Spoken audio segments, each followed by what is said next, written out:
Les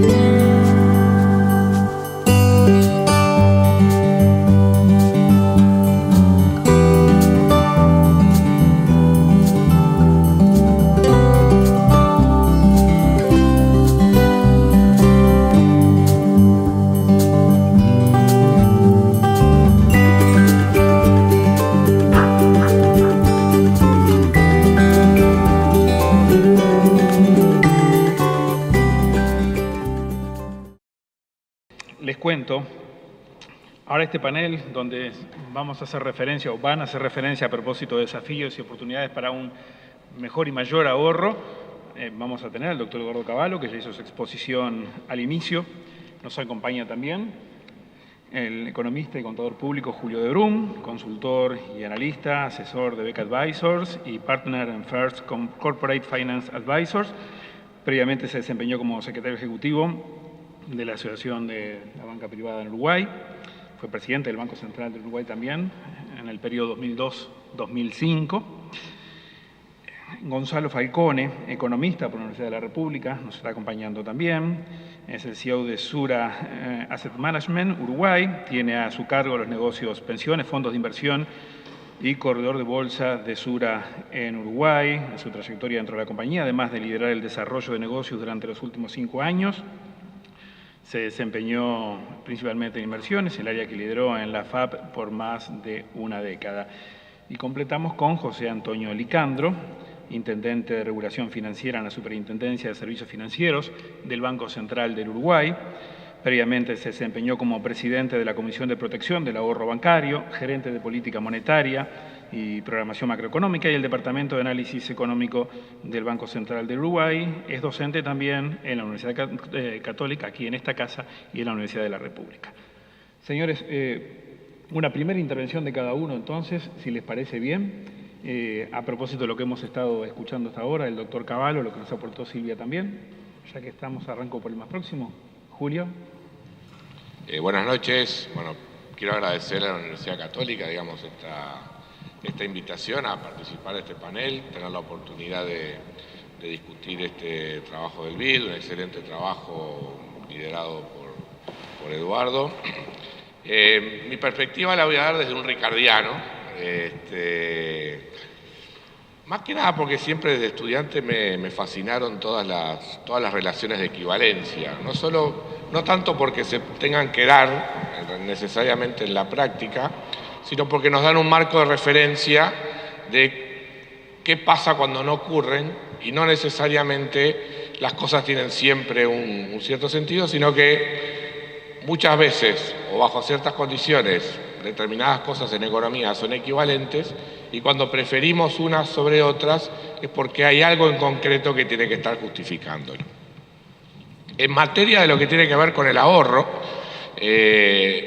esto me hace ser en general bastante escéptico en lo que tiene que ver con las explicaciones de niveles de ahorro basadas en cuestiones tales como los sistemas de pensiones o la discusión sobre cuál es el diseño del mecanismo de sistema de retiro, y algunas cuestiones que están consideradas en el trabajo en lo que tiene que ver con la composición del gasto público y el tamaño y el déficit fiscal y cuánto es gasto de consumo o gasto de inversión.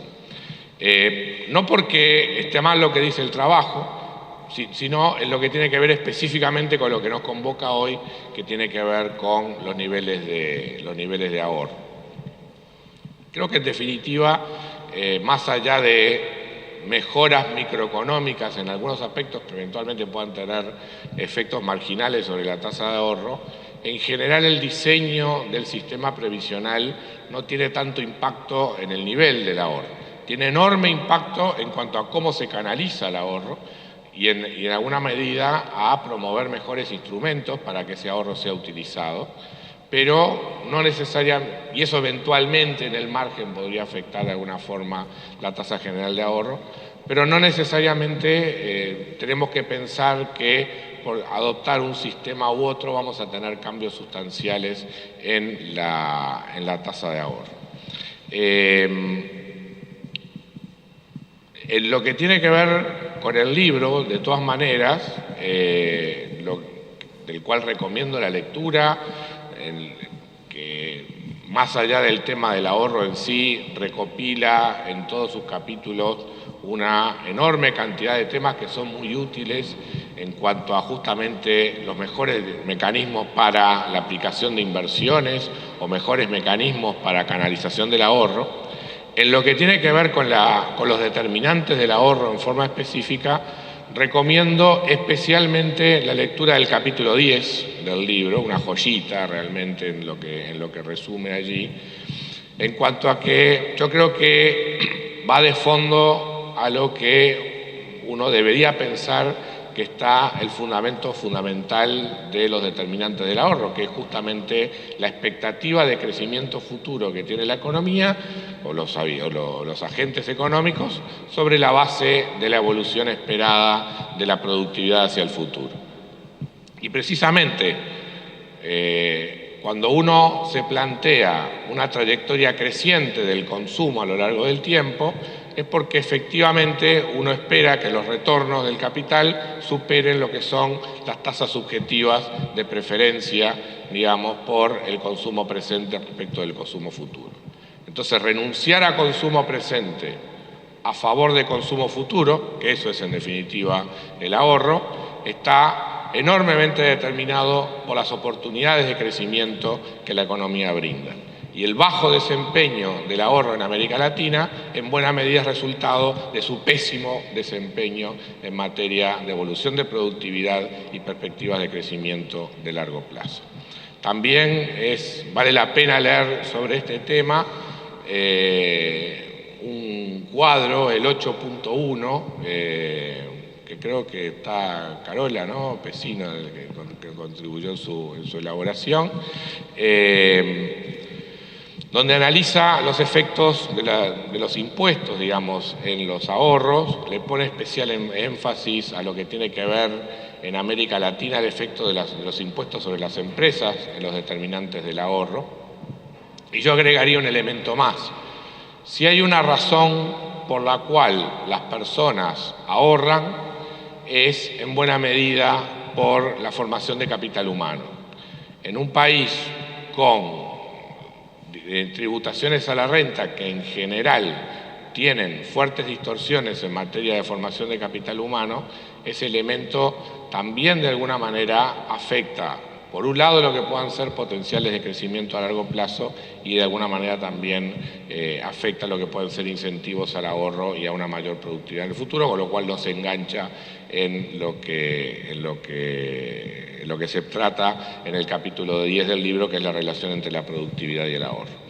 Pero bueno, en resumen, y bueno, como para terminar esta primera introducción, es un libro que recomiendo su lectura. De mi parte, no encontré elementos fundamentales para explicar el comportamiento del ahorro en América Latina hasta que llegué al capítulo 10, pero de todas maneras, en todo lo que tiene que ver con lo demás tratamiento del libro, tiene una enorme variedad de temas y un buen elemento de referencia como para tomar experiencias y sacar ideas para lo que tiene que ver con la mejora en los instrumentos de inversión y en el mejor diseño de instrumentos para canalizar el ahorro en una economía. Gracias. Gracias, Julio.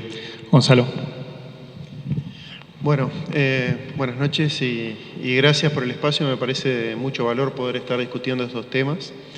Y en relación a la presentación de Eduardo Cavallo, lo primero es una coincidencia en que el tema del ahorro debiera ser en materia de política de Estado.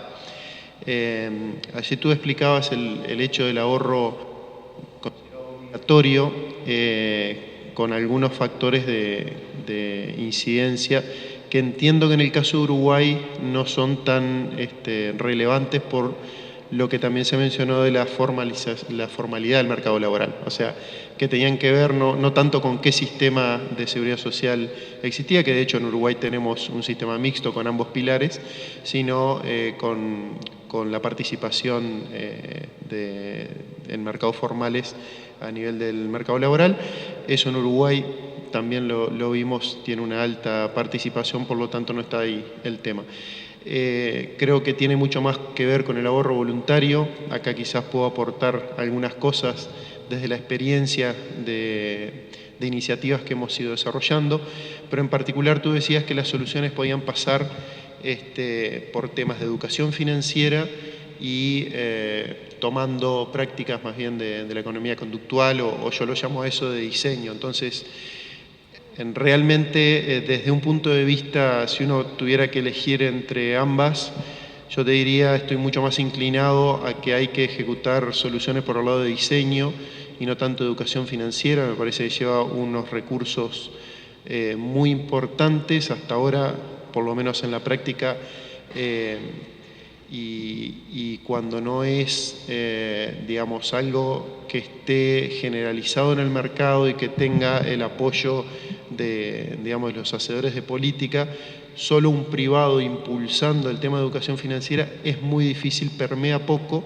Por lo tanto, los eventos, digamos, las soluciones que tienen que ver con el diseño, y considerando, creo que acá, bueno, somos todos economistas, pero capaz que alguno más desencantado o desilusionado, aquello que aprendíamos del agente racional y con información completa, yo creo que eso en la realidad uno se da cuenta que no es así.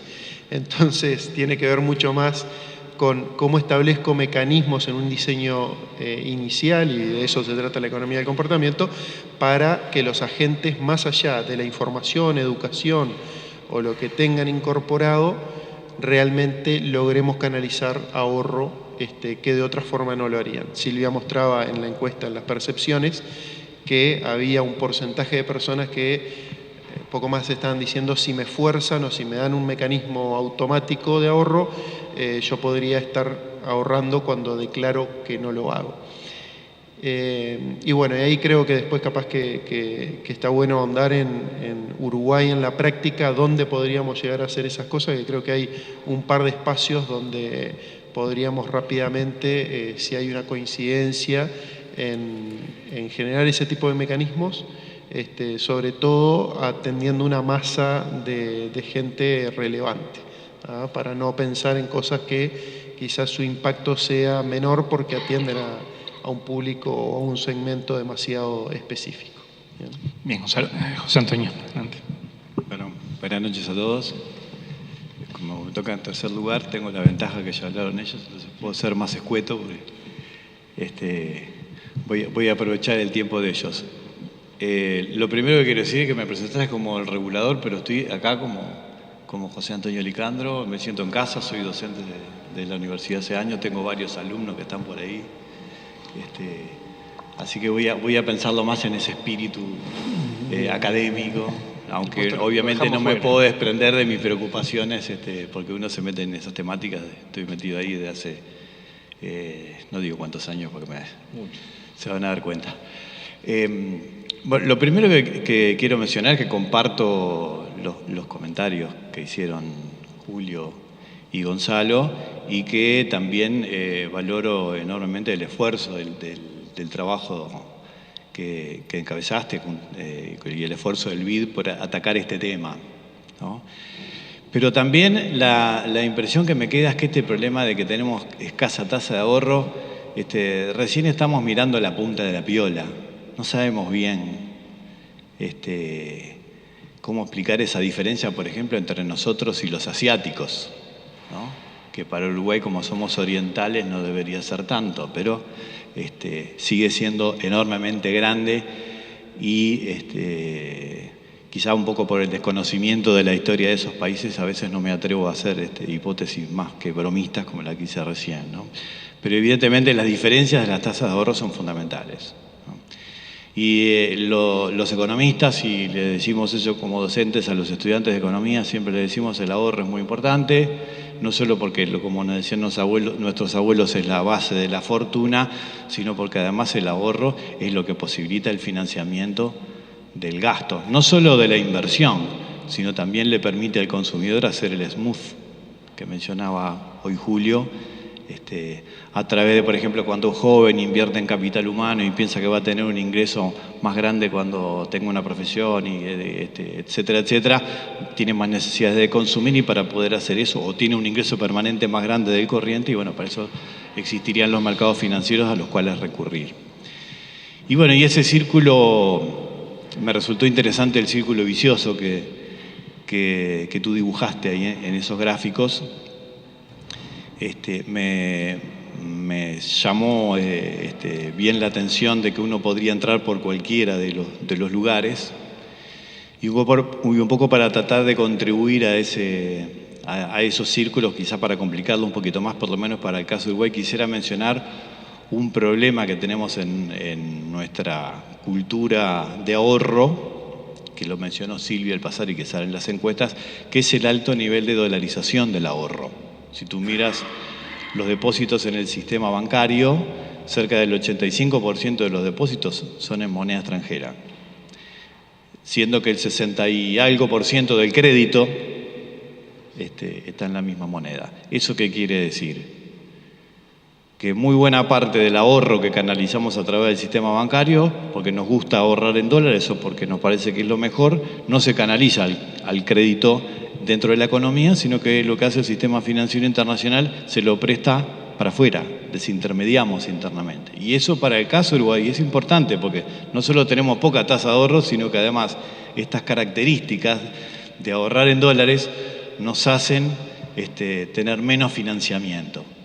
Por un lado es bueno, porque en el pasado la fragilidad financiera que genera la dolarización por el lado de la hoja de balance, como se conoce el tema, nos generó muchos dolores de cabeza y grandes crisis bancarias que tuvieron altísimo costo, y eso lo aprendimos sobre todo en la crisis del 2002 con cambios regulatorios de magnitud, que lo que hicieron fue una regulación que de algún modo le obliga a los distintos agentes a incorporar los riesgos que no ve de la dolarización, tanto a los ahorristas como a los tomadores de crédito, como sobre todo a los intermediarios financieros, ya sea en la normativa de liquidez como en la normativa de capital, las previsiones, etc.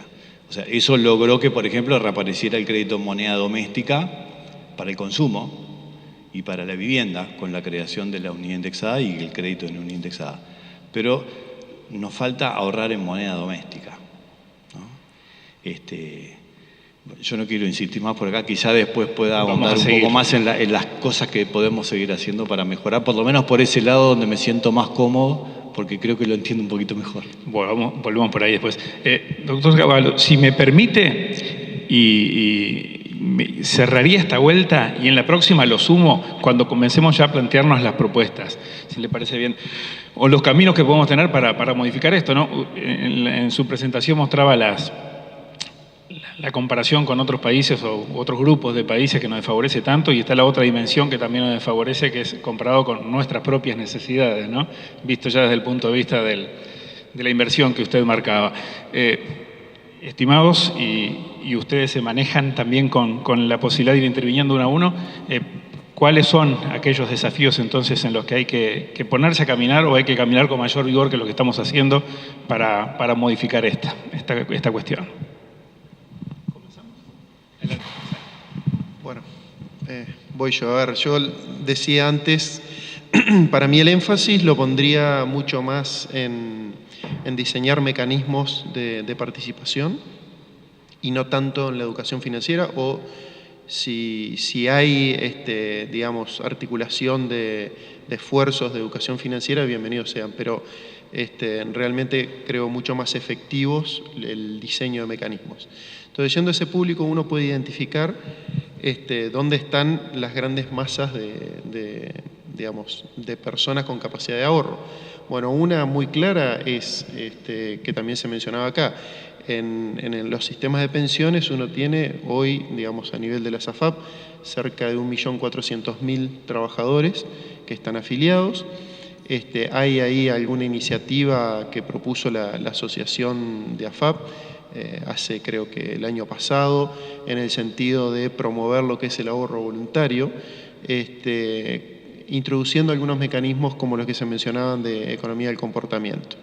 Ahora, eso, si uno lo circunscribe a ese público, puede quedarse corto, digamos, porque no está ni el total de la población, porque es población activa, además por determinadas circunstancias no participan todos por la existencia de subsistemas adicionales de seguridad social, y tampoco están los que están en la informalidad o en forma independiente, digamos. Entonces, también uno podría, y creo que hay que aprovechar otros ámbitos como para mí son la articulación de empresa y trabajadores, particularmente en lo que son los consejos de salario. Uno tiene allí de vuelta a la gran masa de gente con mecanismos como existen algunos, hay algún vehículo que similares a los 401K americanos o demás que existen, que podría uno perfeccionarlo e instrumentar allí como parte de los esfuerzos conjuntos de empresa y trabajadores de generar un mecanismo de aporte. Cuando uno, digamos, mira en la experiencia internacional, por ejemplo, este tipo de mecanismos en Estados Unidos, se da que un 45% de los hogares participan o tienen dentro de su capital financiero inversiones en el instrumento más básico, más allá de lo que es una cuenta sueldo, que son los fondos mutuos. Ahora, y cuando hace un doble clic ahí, su primera participación se dio a través de un mecanismo de esto de un plan de pensiones corporativo o algo por el estilo. Entonces, creo que tomando esos ejemplos uno puede decir, bueno, acá hay como ejemplos o buenas prácticas que son esos canales de distribución, porque, a ver, desde Sura hemos hecho esfuerzos y cuando Eduardo mencionabas la inexistencia de instrumentos o los costos asociados y demás, yo te diría que eso no está, al menos nosotros hemos hecho esfuerzos en ese sentido, pero la realidad es que no hemos sido capaces de masificarlo. Entonces, para mí el desafío está cómo establecemos canales donde masificamos, sean instrumentos desarrollados por nosotros o no, pero de qué forma le damos acceso a todo el mundo. Otro tema que era la cobertura, tampoco está. Lo hemos diseñado de tal forma con acuerdos y alianzas con agentes con presencia en todo el país. Claramente no son agentes bancarios, porque esos tienen las restricciones que tú mencionabas, de presencia no en todas las localidades o con restricciones horarias, pero por ese lado me parece que no está, al menos en el caso de Uruguay, sino el desafío es cómo generamos canales para que mucho más gente participe y a mí me imagino que en un ámbito de discusión donde uno podría establecer una discusión en el Consejo de Salario ya de tercera generación, por decir, no solo estar discutiendo el aumento del salario de este año, sino cómo protegemos la situación de los trabajadores en otras etapas, o de un núcleo ya acumulado a nivel del sistema de pensiones, generamos soluciones que le den participación. Un último comentario, porque también me parece que genera ineficiencias en lo que es después la capacidad de inversión de esos ahorros una vez que los generemos. La percepción lo dice, y nosotros lo tenemos también estudiado de muchas maneras, la gente dice ahorrar para imprevistos. Eso es lo que declaran. La realidad, y quizás vos, Julio, que estuviste también vinculado a la Asociación de Bancos en su momento, yo creo que tienen, por el alto componente de depósitos a la vista que tienen ahí en los bancos, seguramente hayan tenido estudios del tema. La realidad es que no lo usan en el corto plazo. Entonces, claro, a un banco o algo se le genera un descalce de decir no puedo prestar esto porque la realidad es que lo tengo a la vista, me lo pueden solicitar en cualquier momento. Yo en los productos que tenemos en Sura también declaran eso, le damos un atributo de liquidez inmediata para que la percepción de que no lo tienen disponible no los inhiba a ahorrar, pero la realidad es que lo dejan permanentemente. Incluso se podría generar otra ineficiencia, que es que uno tendría en realidad que invertir a mayor plazo y quizás obtener mayor retorno, pero como esa incertidumbre que tiene para una emergencia, un imprevisto, lo frena a ir a un producto quizás un poco más sofisticado. Sí. Te dejo para el final. Bien. Yo también tengo la impresión de que la educación financiera en la relación costo-beneficio es de dudosa aplicación o de dudoso éxito, ¿no? Por lo menos no conozco ningún estudio sobre la materia, quizás por ignorancia, que muestre la eficiencia que requiere o que lograr educación financiera en la población en general versus el costo que eso tiene. No estoy diciendo con esto que no hay que hacerlo, pero no sé si cuando uno está hablando de políticas públicas debería concentrarse en eso, por lo menos en algo adicional.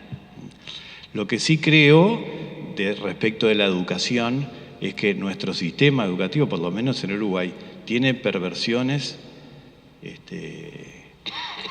que no quiero calificarlas. Nos enseñan, por ejemplo, en la escuela, que es bueno que los países tengan superávit comercial. Y como economistas sabemos, eso es una concepción de hace 400 años, ¿no? El superávit comercial, para Quesnay y para otros, era bueno para el rey porque implicaba que entraba oro al tesoro del rey o del señor feudal. Pero en la concepción moderna de balanza de pagos, si yo tengo superávit en la cuenta comercial, tengo salida en la cuenta capital. O sea, soy yo que estoy financiando al resto del mundo. Estoy ahorrando afuera. Todavía que tenemos poco ahorro, además le estamos enseñando a los niños que hay que ahorrar afuera, que hay que financiar a los de afuera, ¿no? Y esto lo pongo como ejemplo para no gastar más tiempo en eso, pero si se toman el trabajo de mirar los libros de geografía de la escuela, que es donde le enseñan economía a nuestros niños, a nuestros hijos, o a nuestros nietos, yo en cualquier momento voy a ser abuelo, espero. Es realmente espantoso, ¿no? Porque uno como economista dice, ¿cómo le van a enseñar eso? Soy entonces más proclive a lo que está planteando Gonzalo. Creo que tenemos que pensar más que nada en instrumentos que sean atractivos, en darles opciones a las personas y decirles, mira, acá tiene una cosa práctica, esto le puede servir para ahorrar. Y obviamente cuando uno ahorra, por los diferentes motivos por los cuales declara, siempre la posibilidad de tener liquidez y la posibilidad de tener una rentabilidad acorde al riesgo que toma es importante. Por lo tanto, la confianza en lo que son las instituciones que están detrás del sistema financiero son fundamentales. Y ahí sí me pongo un poquito el sombrero del Banco Central. La potencia que tenga el regulador y el supervisor en dar garantías de que las distintas instituciones que están ahí en un mercado donde las asimetrías de información son uno de los grandes problemas que existen en esos mercados, como los comportamientos inapropiados, etcétera, ¿no? Por esas grandes asimetrías de información y posibilidades de tomar riesgo moral, etcétera. Ahí es donde hay un rol donde siempre se puede hacer algo mejor, ¿no? Siempre se puede mejorar. Entonces, por las encuestas se notaba que todavía queda un cierto grado de desconfianza. Entonces, seguir invirtiendo en eso, seguir invirtiendo en el tema de productos. Para eso están las empresas que se dedican a eso y que tienen que agudizar su ingenio, y la regulación tratando de incorporar nuevas modalidades de negocios financieros, como está de moda ahora con el tema de la fintech, que ya sabrán los que habrán leído los diarios que nos han pegado unos cuantos palos por la regulación que estamos sacando, pero bueno, es parte del negocio. Y por último, quiero volver al tema que mencioné, que es el de la dolarización. En eso creo que hemos fracasado bastante. Otros países que hace 20 años tenían más dolarización que nosotros han sido mucho más eficaces en reducir ese aspecto. Por lo tanto, permiten que la canalización del ahorro, al estar más en moneda doméstica, sea más fácil de canalizar hacia el crédito, sobre todo al crédito tanto de las familias como de las empresas que necesitan créditos en moneda doméstica porque no viven de las exportaciones.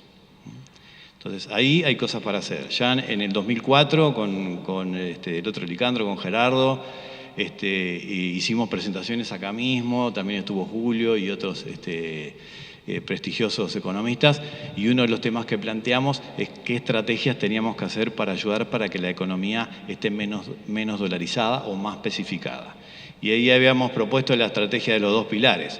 Primero, una regulación que internalice los riesgos en los agentes de estar depositando en dólares, prestando en dólares, intermediando en dólares, en todos los agentes que están en el sistema. Y por otro lado, crear instrumentos nuevos en moneda doméstica, como en aquel momento planteábamos la unidad indexada, que hoy en día es un éxito, para que tengamos alternativas al dólar. Y en ese juego creo que nos hemos quedado cortos y hay algunas cositas más que se pueden avanzar que después puedo, si quieren, seguir por ahí. Bueno, tomando ese punto final que señalaba Tono, justamente yo creo que uno de los desafíos, un poco atendiendo a tu pregunta, que tiene Uruguay en materia de diseño de instrumentos financieros, es ese procesamiento de completar mercados, ¿verdad? Porque tenemos productos, tenemos distintas categorías de riesgo, pero hay muchas que están con un alto grado de descalce. O sea, Tono señaló un caso muy claro, que es bancos que reciben mayoritariamente depósitos en dólares, pero que una parte de ellos no lo pueden canalizar a créditos porque quieren destinar, para el perfil de riesgo de ese cliente, tienen que destinar créditos en moneda nacional y no hay aplicaciones suficientes de operaciones de crédito en moneda extranjera para canalizar ese ahorro que reciben en dólares. Eso es un caso claro de problemas de transformación de riesgos en un determinado tipo de entidad, como pueden ser los bancos, como para poder manejar un riesgo de captar instrumentos de ahorro en moneda extranjera y transformarlos en un instrumento de crédito en moneda nacional. Al no poder hacerlo, terminan simplemente colocando esos dólares en el exterior. Hay otros ejemplos que tienen que ver con la liquidez. O sea, los bancos también tienen ese problema de transformación de una masa de recursos que está fuertemente a la vista por distintos motivos. Quizás, yo creo que es el menor, pero supongamos que en base a algunos de los resultados que señalaban en la encuesta, todavía hay resabios de la crisis del 2002 y el mejor tratamiento relativo que tuvieron las cuentas a la vista hace generar, por lo general, una cierta preferencia por depósitos con esas características, pero también un escenario de bajas tasas de interés por mucho tiempo tampoco incentiva a una mayor duración, digamos, de los depósitos en promedio. En ese contexto y con esas características, también los bancos han tenido dificultades en transformar el riesgo, por un lado, de tener pasivos con madurez muy corta, en activos, digamos, con madurez más larga y más eficiente desde el punto de vista de lo que tienen que ser con las demandas de inversión de parte de la sociedad. Perdón. Y finalmente también la otra gran carencia es cómo hacer llegar en el conjunto de la economía recursos hacia actividades con mayores potenciales de desarrollo de la productividad, con más incorporación de tecnología, de suyo más riesgosas, ¿verdad? Cómo tener un adecuado diseño de instrumentos que transforme esos altos niveles de riesgo, pero que también alto potencial de rendimiento en determinadas actividades que eventualmente pueden ser líderes en procesos de crecimiento hacia el futuro en Uruguay, en productos estructurados en los cuales eventualmente puedan participar de ellos con mayor garantía de capital y retornos mejor definidos, algunos inversores menos especializados, dejando perfiles de riesgo mayores para lo que puedan ser inversores más sofisticados. Entonces, yo creo que de alguna manera el gran desafío que tiene Uruguay, un poco en la línea de lo que señala Tono, pero llevándolo a lo que puedan ser la variedad de instrumentos financieros en Uruguay, es poder acompasar nuestra estructura a toda la matriz de conversión de riesgos que debería tener la economía uruguaya. Bien. Doctor Cavallo. Muchas gracias. Bueno, comparto todos los comentarios, les agradezco las referencias que han hecho a mi presentación y al libro. Quiero simplemente enfocarme en algunos aspectos que han discutido tanto Julio como Gonzalo como José Antonio, que me parecen muy importantes. O sea, y empezando por lo que mencionaba Julio al principio, yo estoy absolutamente de acuerdo. Yo creo que todos los economistas somos un poco ricardianos, ¿no? Y en general esa tendencia a ser ricardianos es la que nos lleva a esquivar el tema del ahorro. A los economistas no nos gusta analizar el tema del ahorro, un poco porque nos criamos en la tradición ricardiana, y no hay una sola equivalencia ricardiana, básicamente hay como 4, ¿no? O sea, está lo que se denomina la equivalencia ricardiana, esta idea de que lo que hace el sector público lo deshace el sector privado. Entonces, si hay desahorro público, el sector privado ahorra porque sabe que el día de mañana le van a aumentar los impuestos para pagar ese endeudamiento público que se está generando.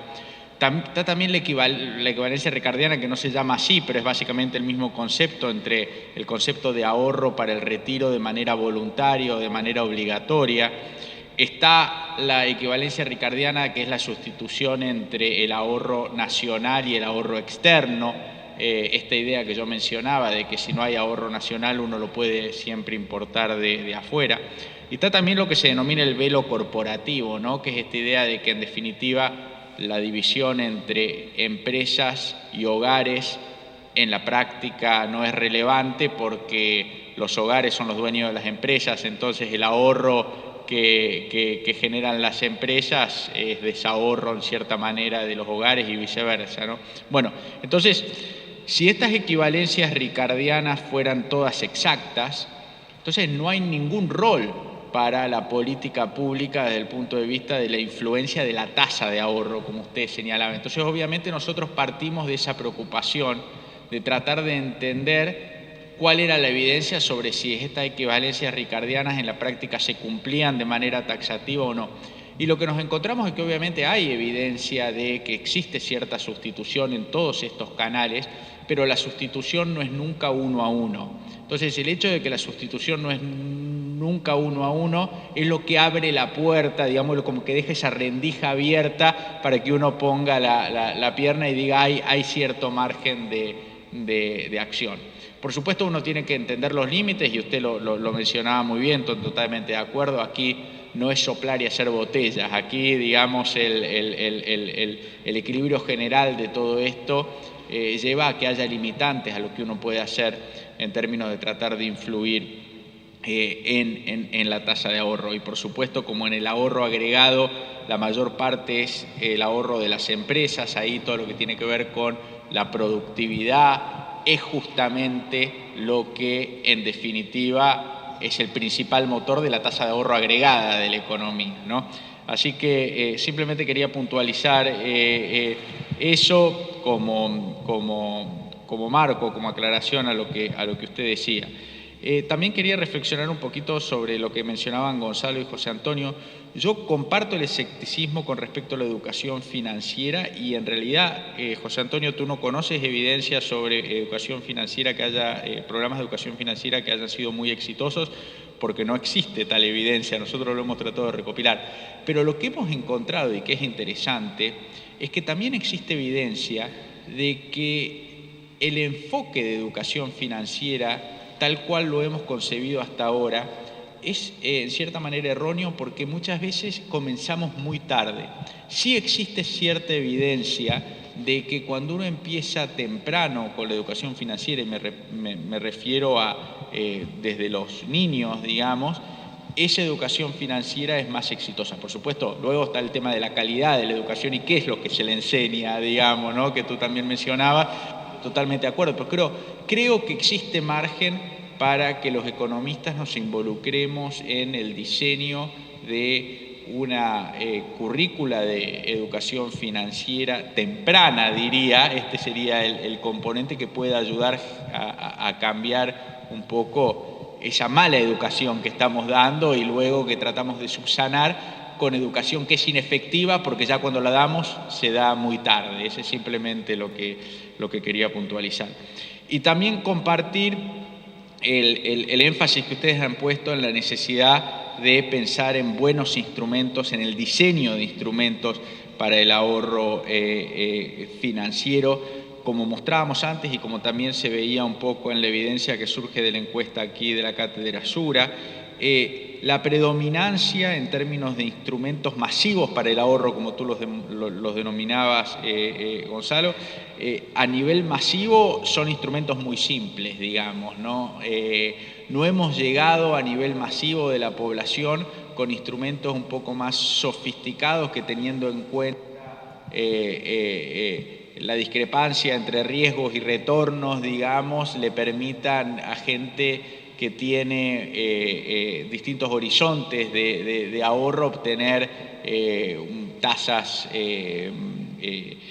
mayores a lo largo del tiempo. Entonces, todo lo que sea trabajar en masificar mejores instrumentos financieros, yo creo que es una responsabilidad compartida del sector financiero con el sector público para tratar justamente de crear una especie de asociación público-privada en esta dimensión, ¿no?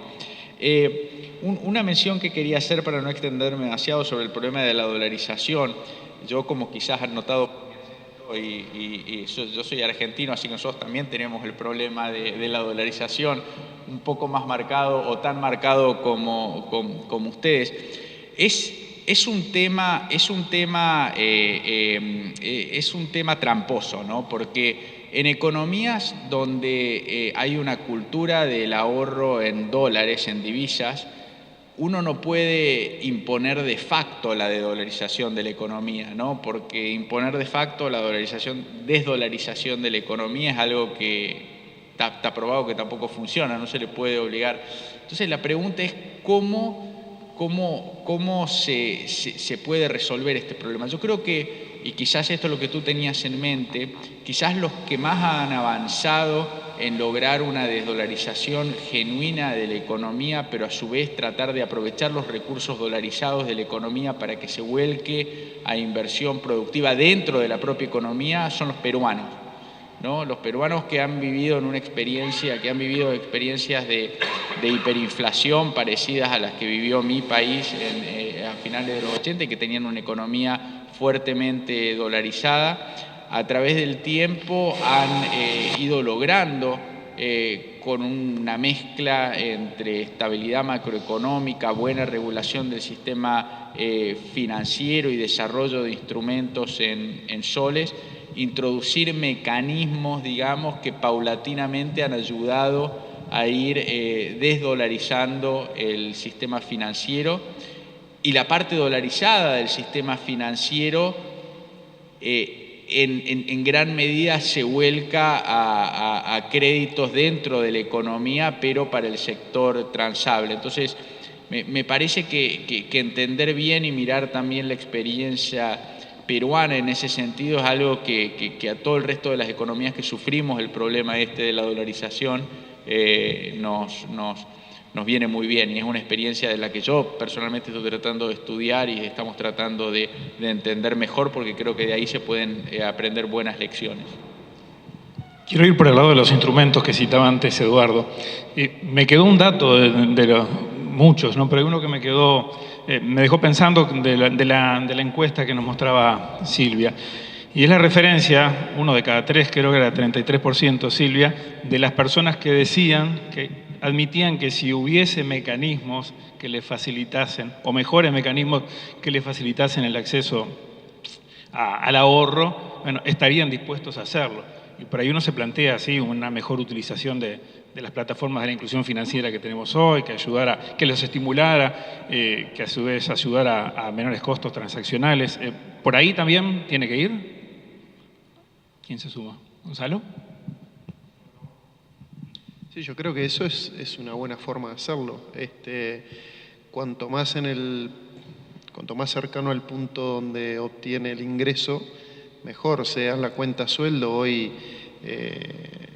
por efecto de todo el proceso de inclusión financiera, está bancarizado y cobrando los sueldos en algún tipo de institución casi toda la masa de trabajadores, y después los otros mecanismos que yo mencionaba. O sea, de hecho hay un instrumento, un vehículo que se llama los Fondos Complementarios de Seguridad Social, que tiene además la ventaja de replicar experiencias que se dan en otros países, que además del ahorro del trabajador, hay un aporte adicional del empleador, o sea, de la empresa. Entonces eso es un efecto adicional que fomenta el ahorro, porque digamos, cuando uno lo mira en términos de rentabilidad, no es solo la rentabilidad que yo puedo obtener por el dinero que estoy ahorrando, sino que tengo una rentabilidad dada por el dinero adicional que se me aporta en mi caso. O sea, que para mí, de vuelta, existen, insisto en que para mí existen los instrumentos. Yo refiriéndome a la gran masa, capaz que Julio hizo referencia también a algún instrumento más sofisticado, seguramente ahí hay espacio para trabajar, pero en general siento que los instrumentos existen, lo que pasa es que tenemos que perfeccionar estos mecanismos de adopción.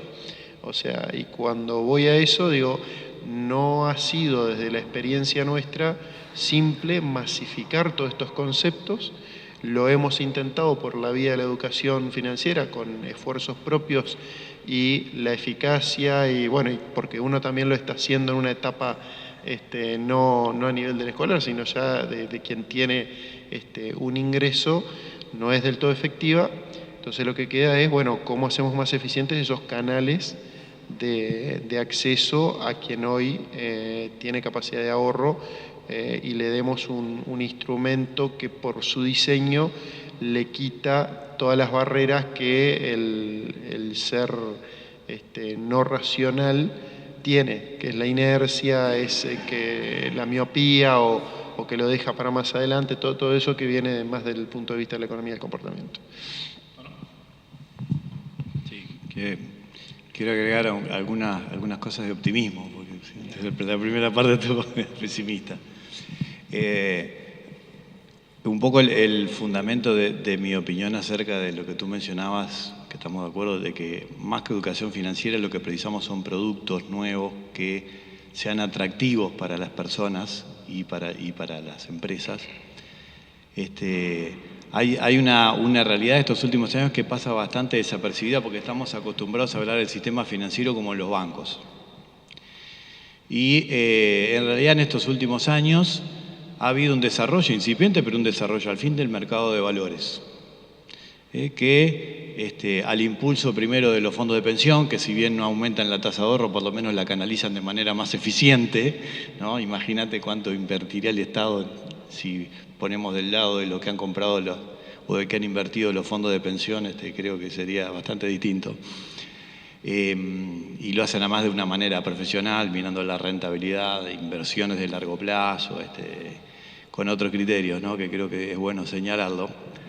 El instrumento del fideicomiso, por ejemplo, que no existía en Uruguay, es un instrumento relativamente nuevo, le ha dado mucho dinamismo a ese mercado y ha permitido que muchos proyectos de inversión puedan acudir al ahorro público a través de la figura del fideicomiso. En principio fueron los fondos de pensión los que los impulsaron porque eran buenos para ellos, permitían canalizar inversión en el sector productivo, que era cosa que les faltaba en su canasta de ahorro, pero en los últimos años, a través de diversos mecanismos, estamos logrando que el pequeño inversionista, que la persona común, por llamarlo de algún modo, se esté incorporando también y esté invirtiendo en este tipo de papeles. Y esos son, creo, las cosas que a uno le impulsan a decir, mira, me parece que si queremos que el ahorro financiero se canalice mejor en proyectos de inversión, ¿no? Aquello que nos decía SEI, la ley de SEI, todo ahorro genera su propia inversión, que después Keynes se encargó de pulverizar.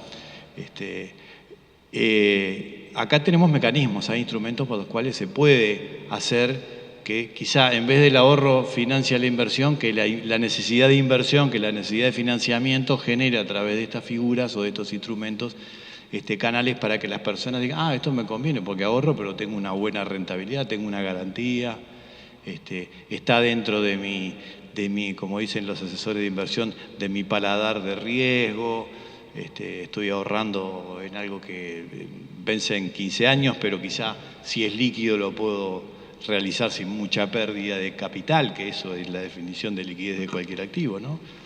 Entonces, creo que hay cosas positivas en las cuales también se ha encaminado la regulación tratando de darle peso al inversor minorista con algunas modificaciones regulatorias que son conocidas y que no quiero entrar en más detalle.